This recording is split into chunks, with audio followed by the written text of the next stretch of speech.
네, 9월 총회를 준비하는 교단들은 총회 준비로 요즘 가장 분주한 시간을 보내고 있습니다. 이런 가운데 대한예수교 장로회 통합총회는 총회를 여는 장소 문제로 어려움을 겪고 있는데요.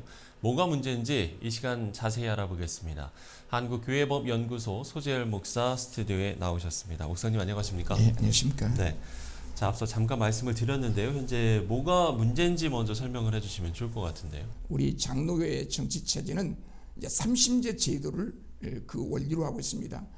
지교의 당회와 노회와 총회라고 하는 삼심제 제도를 두고 있는데, 총회 소집 권한이 총회장에게 있고 적법한 절차에 의해서 장소와 일시를 명시하여 이제 소집했음에도 불구하고 이제 거기에 이의를 제기하는 이제 일부 단체나 일부 구성원들이 총회 장소를 변경해 달라고 이제 요청한 사항들은 그 요청이 권한을 가진 자들의 요청인가? 만약에 그들이 총회 장소 변경을 요청할 수 있는 권한이 있다고 한다면 그것도 적법 절차를 거쳐서 총회 장소 변경을 요청해야 되는데, 요청할 때는 어떤 총회를 상대로 어떤 사안에 관해서 안건을 요청할 때는 반드시 교단 내부적인 절차를 거쳐야 합니다. 어떤 특정 구성원 개인이 총회를 상대로, 총회 임원회를 상대로 어떤 요청을 할 때는 직접 청원권은 없습니다. 직접 청원권이 없고 그 소속 그 노회에다가 건의하고 청원하고 노회의 결의를 통해서 총회나 총회 임원에게 요청을 해야 되는데, 그런 모든 질의의 제도의 절차를 무시하고 특정 단체나 특정 구성원들이 이번에 의장이 권한을 갖고 있는 소집권자가 일시와 장소를 명시하여 공고를 했는데 그게 마음에 안 든다고 장소를 변경해달라고 하는 그 요청은 심사숙고하게 생각해야 되고, 그런 요청들은 종교 내부적인, 교단 총회 내부적인 적법 절차에 의한 요건이냐, 제가 볼 때는 그 요건에 하자가 발생했다. 그래서 이 요청, 장소 변경 요청은 적법하지 않다.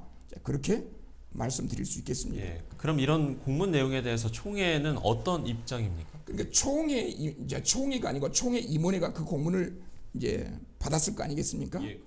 총회 임원회가 그 공문을 받고 그 안건을 논의할 때 그 공문이 적법 절차에 의해서 법적 효력을 가진 공문이어야 논의가 돼야 되지 않겠습니까? 제가 볼 때는 그 공문이 적법한 절차에 의해서 제출된, 청원된 그런 공문도 아니고 총회 임원회는 그 공문을 참고로 받았을 뿐이지 적법한 공문으로 수납해서 그걸 안건으로 채택해서 결의한 것은 좀 문제가 있고, 총회 임원회에서는 그걸 참고하는 것으로 그친 것으로 보입니다. 그러면 그런 공식 입장을 내놓은 겁니까? 총회 임원회가 그런 공문이 있었음에도 불구하고 108회 총회는 명성교회에서 진행한다라고 하는 공고를 확정해서 공고를 했지 않습니까? 확정된 그 공고는 법적 효력이 있죠. 자, 상황이 이렇다 보니 타교단 목회자들도 이런저런 이야기들을 좀 많이 내놓고 있는 상황인 것 같습니다. 근래에 모 방송국을 통해서 타교단 목사님이 본인의 의견 표명과 더불어 사실관계를 언급했는데, 본인의 의견 표명은 표현의 자유로 얼마든지 가능하겠죠. 그러나 그 의견 표명 속에 사실관계가 왜곡된 부분들이 있어요. 이제 교회법을 왜곡했고, 그 다음에 총회 결의와 대법원의 판례를 통하여 확정된 사실을 마치 확정되지 않는 것처럼 사실관계를 왜곡해서 그 자신의 의견을 표명했는데, 이건 자신의 의견 표명을 넘어서 사실관계가 왜곡되었다라고 볼 수 있겠죠. 사실관계가 왜곡되면 이제 허위사실 공표가 되는 거죠. 그러니까 이 예부의 타교단 인사가, 목회자가 통합측 교단 총회에 관련된 건을 표명할 때, 의견을 표명할 때 사실관계를 정확하게 확인해서 의견 표명을 해야 되는데, 그 사실관계가 다른 어떤 그런 개념으로 이야기하면 이제 혼란이 있겠죠. 그러니까 예부 인사 그 목사님은 사실관계를 잘못 판단했죠. 마치 총회 결의가 있었고 확정됐고 대법원의 판례로 확정이 됐는데 확정되지 않는 것처럼 사실을 왜곡했다는 거죠. 그러면 그것이 자기가 이야기한 내용이 적법하다는 사실을 뭘로 입증해야 됩니까? 총회는 확정됐고 대법원도 확정됐는데 확정되지 않았다는 사실로 전제하면서 사실관계를 예고할 때 그 목사님은 자신의 그 의견 표명을 입증해야 돼요. 예. 입증하지 못하면 이거 곤란하죠. 그러니까 타교단 목회자가 선동적으로 통합 측 그 교단 총회 결의와 대법원 판결이 있음에도 불구하고 그걸 거부하는 그 논평 자체는 좀 문제가 있어 보입니다. 예. 그러니까 명성교회 위임 목사 청빙과 관련해서 이 대법원의 판결이 나온 이 부분인데, 그렇죠. 대법원까지의 과정 또 최종 판결의 내용 그 의미를 지금 이 시간을 통해서 시청자분들이 좀 잘 이해할 수 있도록 설명을 좀 해주시면 좋을 것 같아요. 명성교회가 교단 헌법을 위반하여 제2대 담임 목사를 청빙하였으니 담임 목사 대표권의 효력이 없다.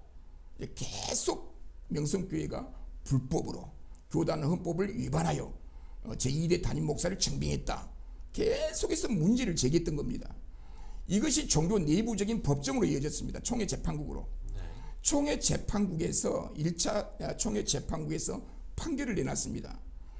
명성교회 제2대 담임 목사 청빙 절차는 교단 헌법의 위반이 아니다. 그래서 교단 내부적인 헌법 유권 해석을 인용했고 총회 재판국이 명성교회 위임 목사 청빙은 적법하다. 대표권이 유지되고 있다.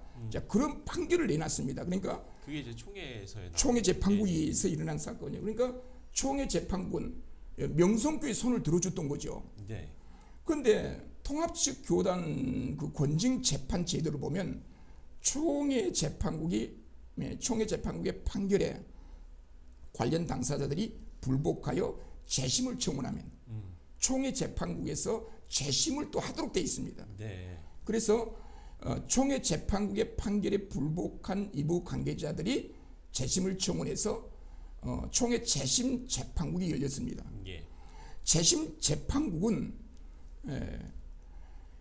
명성교회가 헌법을 위반하여 청빙하였으므로 담임 목사 대표자 지위에 있지 않다. 그런 판결을 내놓은 겁니다. 자, 그러다 보니까 어떤 현상이 이제 발생하냐면, 자, 재심 재판국에서 이제 판결한 그 내용과 총회 결의가 상충할 때 재심 재판국의 판결대로 가는 겁니다. 예. 그러니까 재심 재판국에서 명성교회 2대 위임 목사 청빙은 효력이 없다. 대표자의 지위에 있지 않다. 그렇게 판결을 했으니 총회는 거기에 반한 결정을 못해요. 예. 그러니까 많은 사람들이 봐라, 재심 재판국에서 명성교회가 교단 헌법을 위반했다고 했다.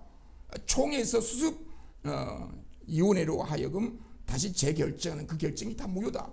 총회가 불법했다. 이제 그렇게 주장을 한 거예요. 그렇게 주장을 하면서 관계 당사자들이 이제 법원에 소송을 진행한 거예요. 대법원에서 어떤 판결이 나왔냐면 재심 재판국의 그 자체가 내용상 절차상 하자다. 교단 헌법에는 그 총회 재판국은 임기가 3년 보장되어 있습니다. 매년 5명씩 교체하게 됩니다. 네. 그래서 총회도 헌법에 보장된 총회 재판국의 그 지위를 박탈을 못합니다. 재판을 통하지 않고는 재판국을 해임시킬 수가 없습니다. 그런데 총회가 재심 재판국, 총회 재판국을 다 해임시켜버리고 교단 헌법을 위반하여 새로운 재판국원을 조직해가지고 명성교회한테 불리한 재판을 한 거예요. 그러니까 법원에서는 그 재심 재판국이 판결이 내용상 절차상 무효이니 총회 결의가 법적 효력을 미친다. 원래 명성교회가 적법했다라고 하는 총회 재판국 판결과 총회 결의가 적법하다. 그래서 대법원은 이제 특별히 강행 법규만 위반하지 아니하면 종교 내부적으로 교단 헌법과 총회 결의를 존중해 줍니다. 교단의 자율권을 그대로 존중해 줍니다. 그래서 대법원을 통하여 총회 결의와 대법원 판결을 통하여 명성교회 제2대 담임 목사 청빙은 교단 헌법을 위반한 것이 아니고 적법했다. 이것이 총회 결의와 대법원 판례로 이미 확정돼 버린 겁니다. 확정된 사실을 많은 사람들이 여론을 통해서 여전히 확정되지 않는 것처럼, 그러니까 아예 모순입니다. 모순. 예. 총회 결의에 순종하지 않고 특정 개인이 7위의 총회에서 확정된 사항, 그리고 대법원에서는 종교 내부적인 그 결의와 유권 해석에 근거해서 판결로 확정을 해줬는데, 대법원 판결도 믿지 않고 총회 결의도 믿지 않고 무조건 선동적으로 여론을 선동해서 명성교회가 불법을 범했다, 총회가 불법을 범했다, 그런 주장을 하면서 교단 총회가 혼란을 겪고 있는 것이 지금 현재 상황입니다. 예. 자, 총회가 한 달 정도 남은 시점인데, 그러면 이 시점에서 글쎄 어떻게 좀 정리가 되겠습니까? 어떻게 좀 바람직한 총회 준비는 어떻게 돼야 되겠습니까? 통합 측 이번 명성교회와 관련된 사건은 교리적인 사건이 아니고 정치적인 문제입니다. 정치적인 문제를 가지고 교리적인 문제로 가지고 들어와서 혼란에 불을 붙이려고 하는 그런 경향들이 이제 오늘 있게 되는데, 이건 이제 교리적인 문제가 아니고 이제 정치적인 문제이고요. 우리 총회는, 우리 종교 내부적으로 총회는 입법, 사법, 행정의 최고 판단자입니다. 예. 그래서 총회가 이런 권한을 가지고 전국 교회를 관리 감독해 가면서 입법, 사법, 행정의 최고 판단자인 총회가 어떤 결정을 했으면 총회 구성원들은 마땅히 거기에 순복해야 합니다. 순복하지 않고 개인들이 자기 의견의 절대화를 주장하면서 이렇게 안 하면 안 된다, 그건 개인 생각이고 개인 의견 표명이고, 예. 그래서 이런 사실관계를 왜곡하면서 자꾸 안 좋은 방향으로 여론을 선동해서 나가는 것은 이제 온당치 않다고 생각합니다. 그래서 이번 108회 총회는 그 총대 대의원들이 있습니다. 그 1,600명 정도 되는데, 그 1,600명 총대 대의원들이 108회 총회에서 총회 권위와 성령의 충만한 임재 가운데 입법, 사법, 행정의 최고 판단자로서 중요한 안건들을 처리하게 될 겁니다. 그러면 우리 총회 구성원들은 그런 총회 결의를 이제 순종해야 되겠죠. 민주주의 대원칙은 다수결입니다. 소수는 다수에 의해서 순종해야 되고 거기에 따라야 되죠. 총회가 다수결에 의해서 중요한 안건을 처리했다고 한다면 예. 우리 총회 모든 구성원들은 거기에 순종해야 되는 것이 마땅하지 않겠어요? 자, 현 시점에서 바람직한 총회 준비는 어떻게 돼야 하는가까지 저희가 짚어봤습니다. 네, 지금까지 한국교회법연구소 소재열 목사와 함께 이야기 나눠봤습니다. 목사님, 오늘 말씀 고맙습니다. 예, 감사합니다.